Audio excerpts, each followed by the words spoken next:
Social media plays a major role in how people communicate and receive information. Kettleland's Ariana Schumacher spoke with SDSU researchers about a study they did on the impact of social media during breaking news events. Good morning, Ariana. Good morning, Travis. On January 6th, during the events at the nation's capital, two SDSU researchers decided they wanted to learn more about how college students were getting the information about the breaking news over social media. As the events were happening, they created surveys which were sent out to participants within 48 hours of the event. Whether it's your smartphone, computer, or other device, it's hard for most people to get away from social media, especially when there's a big breaking news story. What we found on the January 6th event is that not only were people using social media a lot, they were using all kinds of platforms. They were getting on social media even more than they usually do to try to make sense of what was happening.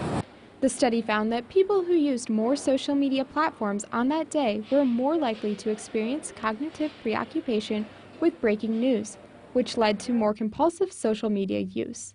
Those compulsive users were more likely to share and interact with posts. So I think, anyone who uses social media can have an important takeaway with that of, not everyone is posting all the time. It's really this kind of smaller group of people who are driving a lot of the conversation and content. The most popular sites they found participants using were Facebook, Instagram, and Twitter.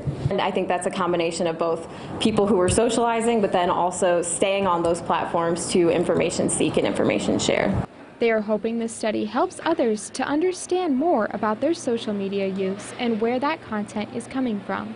So to me, being able to share these results and say, again, only a handful of people are the ones really generating the content. So when you're engaging with a piece of content, my goal is for you to, have some healthy skepticism about what is in it and, where it's coming from and why it was posted. Before you hit share, think about what that information is. It could be useful for you, but think about whether the information that you're sharing is accurate. Very timely study. So now, what are their plans that they've completed this study?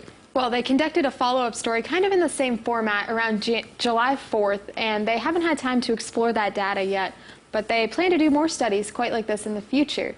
You can find our coverage of the January 6th events in Washington on Kettleland.com.